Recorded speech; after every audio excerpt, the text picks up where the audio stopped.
శివుడికి మాంసాన్ని పెట్టిన భక్తుడు ఎవరో మీకు తెలుసా? ఇతను తన నోటితో నీళ్లు తెచ్చి ఆ నీళ్లతో శివలింగానికి అభిషేకం చేశాడు అని కూడా మీకు తెలుసా? శివుడి కోసం తన 2 కళ్ళని ఇచ్చేసిన పరమ భక్తుడు, ఆ భక్తుడే బత్తకన్నప్ప. ఈ రోజు బత్తకన్నప్ప నిజమైన ఫుల్ స్టోరీ తెలుసుకుందాం. ప్రతి ఒక్క శివ భక్తుడు ఈ వీడియో తప్పకుండా చివరి వరకు చూడాలి. ఈ కన్నప్ప వీడియో మీకు చాలా బాగా నచ్చుతుంది. మన ఆంధ్రప్రదేశ్ లో ఉన్న ఊటుకూరు గ్రామంలో అప్పట్లో కోయగూడలు ఉండేవి. ఆ కోయగూడానికి నాయకుడు నాగుడు. ఈ నాగుడు దత్త అనే ఆమెను ప్రేమించి పెళ్లి చేసుకుంటాడు. కానీ వాళ్ళకి ఎన్ని సంవత్సరములు అయినను పిల్లలు అస్సలు పుట్టరు. అప్పుడు వాళ్ళు సుబ్రహ్మణ్య స్వామికి సంతానం కోసం పూజలు చేస్తారు. అలా రోజు పూజలు చేసి ఒక రోజు నాగుడు పూజలు చేస్తూ చేస్తూ నిద్రపోతాడు. అప్పుడు సుబ్రహ్మణ్య స్వామి కలలోకి వచ్చి, మీ ప్రార్థనకి నేను మెచ్చాను. మీరు కోరుకున్నట్లే మీకు ఒక మగబిడ్డ పుడతాడు. అతను పరమ శివభక్తుడు అవుతాడు. అతని పేరు తరతరాలుగా అస్సలు మర్చిపోరు అని వరమిస్తాడు. అలా కొన్ని నెలలకే దత్త గర్భవతి అయి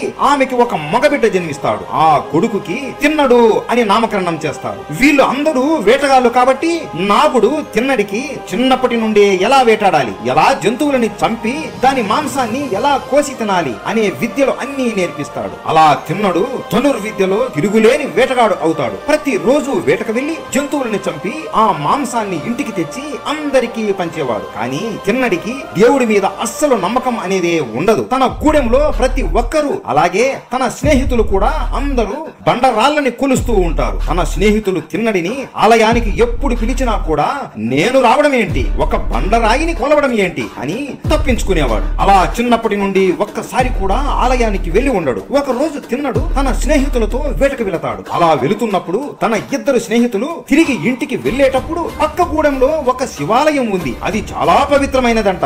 ఆ శివలింగం ముందు ఏ కోరిక కోరినా శివుడు తప్పక తీరుస్తాడంట.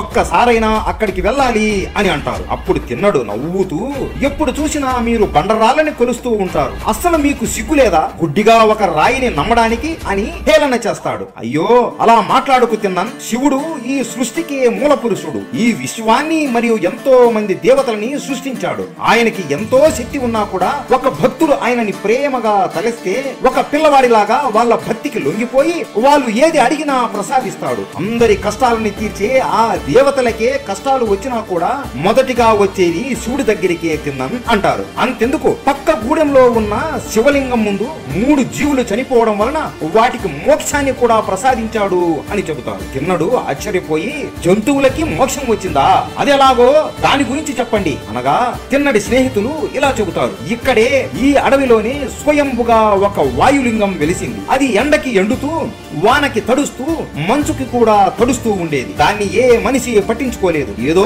సాధారణమైన రాయి అనుకున్నారు. కానీ ఒక రోజు ఒక సాలిపురుగు, అయ్యో ఇది శివలింగం కదా, నా శివలింగం మీద ఎండ పడుతోంది ఏంటి అని దాని శక్తి మొత్తం ఉపయోగించి ఆ శివలింగం చుట్టూ గూడు కడుతుంది. అమ్మయ్యా ఇక శివలింగం మీద ఎండ పడదు అని అక్కడి నుండి వెళ్ళిపోతుంది. కొంచెం సమయం తర్వాత తల మీద నాగమణి ఉన్న ఒక నాగుపాము అక్కడికి వచ్చి సాలిగూడు మధ్యలో ఉన్న శివలింగాన్ని చూసి, అయ్యో శివలింగం చుట్టూ ఈ గూడు ఏంటి అని అనుకుని దాని విషంతో శివలింగానికి అభిషేకం చేసి దాని నుదుట మీద ఉన్న నాగమణిని తీసి శివలింగం మీద పెట్టి వెళ్ళిపోతుంది. అలాగే మరికొంత సమయానికి అటువైపుగా వెళుతున్న ఒక ఏనుగు శివలింగం మీద ఉన్న విషము నాగమణిని చూసి, ఎవడురా నా శివలింగాన్ని ఇలా చేసింది అని దాని తొండముతో నీళ్లు తీసుకుని వచ్చి శివలింగానికి అభిషేకం చేసి నాగుపాము పెట్టిన నాగమణిని విసిరి పక్కన పడవేసి శివలింగాన్ని పూలతో అభిషేకం చేసి వెళ్ళిపోతుంది. మరుసటి రోజు సాలిపురుగు వచ్చి మళ్ళీ గూడు పెట్టి వెళ్ళిపోతుంది. తరువాత పాము వచ్చి ఆ గూడిని తొలగించి తన మణిని పెట్టేది. మళ్ళీ ఏనుగు వచ్చి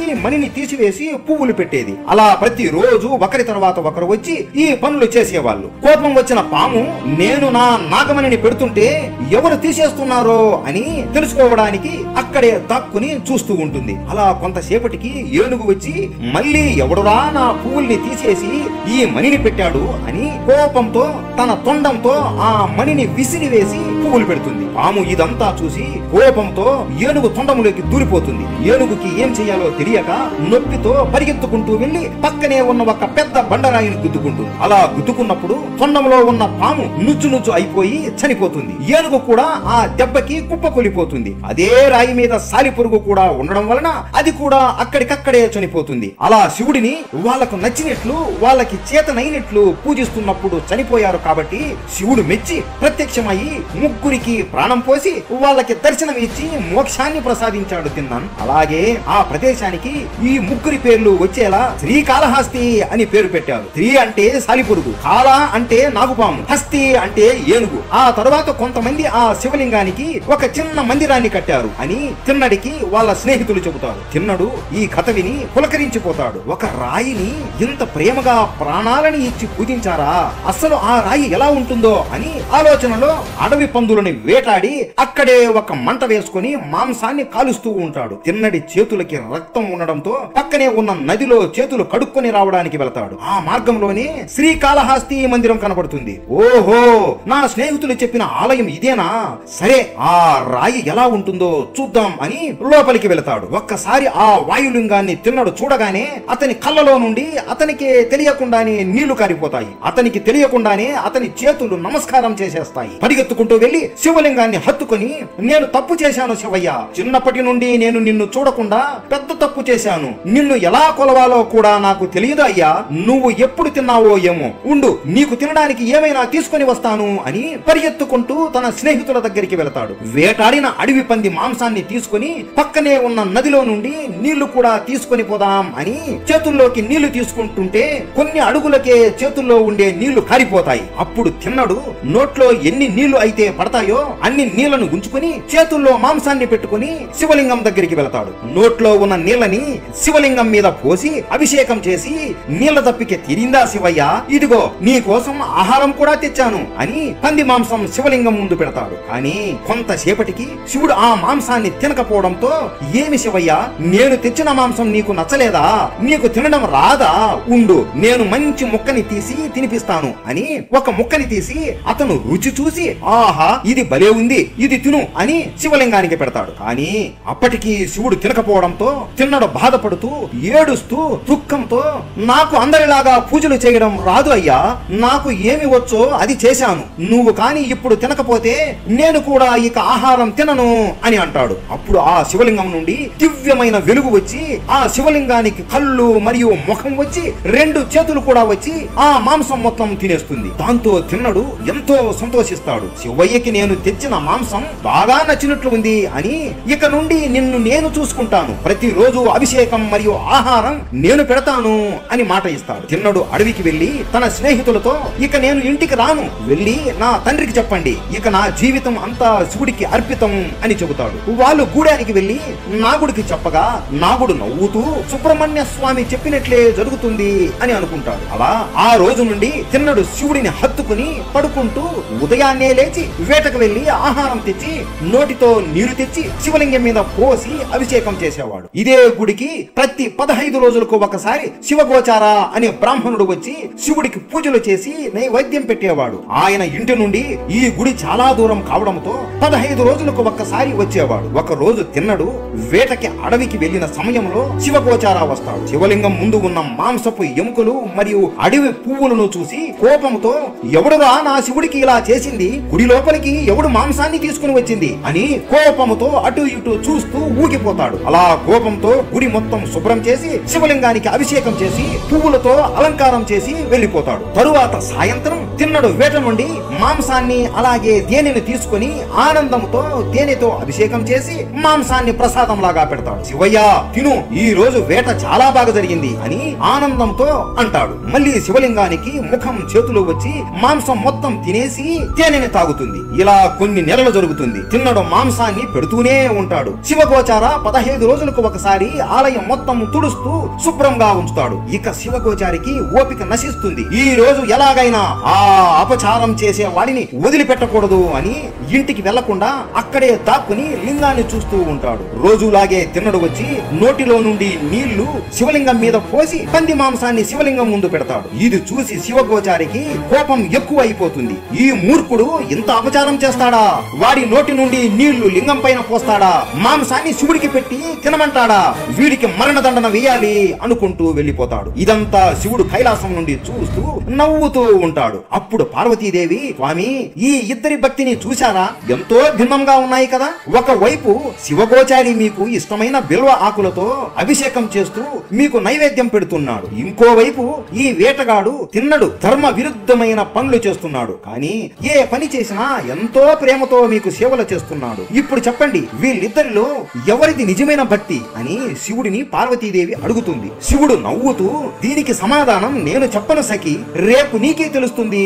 అని అంటాడు. మరుసటి రోజు రోజులాగే తిన్నడు వేటకు వెళతాడు. ఆ రోజు శివగోచార బిల్వ ఆకులు తెచ్చి శివుడికి అభిషేకం చేస్తుండగా ఆ శివలింగానికి ఒక్కసారిగా రెండు పెద్ద పెద్ద కళ్ళు వస్తాయి. అది చూడగానే శివగోచార ఏడుస్తూ, శివయ్య, నేను చేస్తున్న పూజలకి మీరు మెచ్చి నన్ను చూస్తున్నారా అయ్యా అని ఆనందంతో నమస్కరిస్తాడు. కానీ ఒక్కసారిగా ఆ శివలింగంకి ఉన్న రెండు కళ్ళల్లో ఒక కన్ను నుండి రక్తం ఆగకుండా వస్తూ ఉంటుంది. అది చూసి శివగోచార భయపడుతూ, ఇక్కడ ఏదో దుష్ట శక్తి ఉంది, అది నన్ను చంపేస్తుందేమో, నా ప్రాణాలు నేను కాపాడుకోవాలి అని పరిగెత్తుకుంటూ ఉండగా తిన్నడు అప్పుడే మాంసం తీసుకొని నవ్వుతూ వస్తూ ఉంటాడు. శివగోచార చూసి, ఈ అడవి నా కొడుకు ఆ దుష్ట శక్తిని ఏం చేస్తాడో చూద్దాం అని తాక్కుని చూస్తూ ఉంటాడు. ఒక్కసారిగా తిన్నడు శివలింగం కన్ను నుండి రక్తం కారడం చూసి ఏడుస్తూ పరిగెత్తుకుంటూ వచ్చి, ఏమైంది శివయ్య, నీకు గాయం ఎవడు చేశాడు అని ఏడుస్తూ బాధపడుతూ, నీకు ఇలా చేసిన వాడు కనబడితే వాడిని ఇక్కడనే చంపేస్తాను, ఇప్పుడు నేను ఏం చెయ్యాలి అని ఆలోచనలో పరిగెత్తుకుంటూ అడవిలోకి వెళ్లి కొన్ని ఔషధ మొక్కలను తీసుకుని వచ్చి వాటిని నూరి ఆ పసురుని కంటికి పెడతాడు. అయినా సరే రక్తం ఆగకుండా వస్తూనే ఉంటుంది. అయ్యో, నా స్వామికి రక్తం కారుతూనే ఉందే అని తిన్నడు ఆలోచించి, ముళ్ళుని ముళ్ళుతోనే తీయాలి అని అంటారు కదా శివయ్య, నీ కంటికి దెబ్బ తగిలింది కాబట్టి నా కన్ను తీసి నీకు ఇచ్చేస్తాను, అప్పుడు నీకు నొప్పి అనేది ఉండదు కదా అని ఒక కత్తితో తన కన్నుని నవ్వుతూ కోసి తీసేసి రక్తం కారిపోతున్నా కూడా లెక్క చేయకుండా కోసి తీసిన తన కన్నును శివలింగం కన్ను మీద పెడతాడు. అంతే, వెంటనే రక్తం కారడం ఆగిపోతుంది. కానీ తిన్నడి కంటి నుండి ఆగకుండా రక్తం వస్తూ ఉంటుంది. అబ్బా, నా శివుడికి ఇప్పుడు నొప్పి ఉండదు అని నవ్వుతూ నమస్కరిస్తాడు. కానీ వెంటనే శివలింగంకి ఉండే రెండో కన్ను నుండి కూడా రక్తం ఆగకుండా వస్తుంది. అప్పుడు తిన్నడు నవ్వుతూ, ఇప్పుడు నాకు ఏం చేయాలో తెలుసులే స్వామి అని రెండవ కన్ను కోస్తూ ఉండగా, ఇప్పుడు నేను నా రెండవ కన్ను కూడా తీసేస్తే ఈ కన్ను శివలింగానికి ఎక్కడ పెట్టాలో నాకు ఎలా తెలుస్తుంది అని లేచి తన కాలిని రక్తం వస్తున్న శివలింగం కంటి మీద పెట్టి తన రెండవ కన్నుని కూడా కోసి తీసేసి శివలింగానికి పెట్టేస్తాడు. అలా పెట్టేసి, శివయ్య నా స్వామి అని శివలింగాన్ని హత్తుకుంటాడు. ఇదంతా అక్కడే దాక్కుని ఉన్న శివగోచార చూసి తిన్నడి భక్తికి ఆశ్చర్యపోయి అక్కడికక్కడే మూర్చిపోతాడు. తిన్నడికి రక్తం ఆగకుండా వస్తూనే ఉంటుంది. ఇక అతను కింద పడిపోతూ ఉండగా ఒక చెయ్యి వచ్చి అతనిని పట్టుకుంటుంది. అదే శివుడి చెయ్యి. శివుడి అక్కడ ప్రత్యక్షమయ్యి తిన్నడిని తన రెండు చేతులతో నవ్వుతూ పట్టుకుంటాడు. నా కంటి నుండి రక్తం వస్తుంది అని నీ గురించి ఆలోచించకుండా నాకు నీ రెండు కళ్ళని ఇచ్చావు చూడు, నువ్వు కదయ్యా అసలైన భక్తుడివి అని తిన్నడికి మళ్ళీ రెండు కళ్ళు ప్రసాదిస్తాడు. తిన్నడు కళ్ళు తెరిచి శివుడి నిజ స్వరూపాన్ని చూడగా భక్తితో ఆనందంతో కళ్ళలో నుండి నీళ్లు కారిపోతూ శివుడిని హత్తుకుంటాడు. అప్పుడు శివుడు తిన్నడితో, కన్న తల్లి ప్రేమతో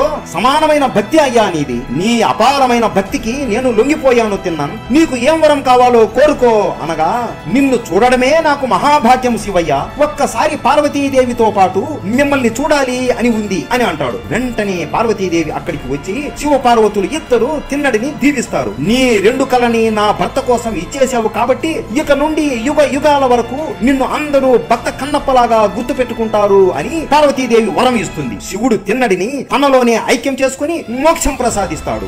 ఈ కథను బట్టి మనకు ఏమర్థమైంది? మనకు దేవుడిని పూజించడం రాకపోయినా సరే, గుడికి ఒక్కసారి కూడా వెళ్ళకపోయినా సరే, మీకు దేవుడి పైన నిజమైన భక్తి మనసులో ఉంటే చాలు, సాక్షాత్తు ఆ దేవుడు మీకు మోక్షాన్ని ప్రసాదిస్తాడు అని అర్థం చేసుకోవచ్చు. ఇది నిజమైన కన్నప్ప కథ. మీకు ఈ వీడియో నచ్చింది అని భావిస్తున్నాం. ప్రతి ఒక్క శివ భక్తుడికి ఈ వీడియో షేర్ చేయండి. ప్రతి ఒక్కరికి నిజమైన భక్త కన్నప్ప కథ తెలియాలి. అందరూ శివయ్య అని కామెంట్ చేయండి. ఓం నమః శివాయ.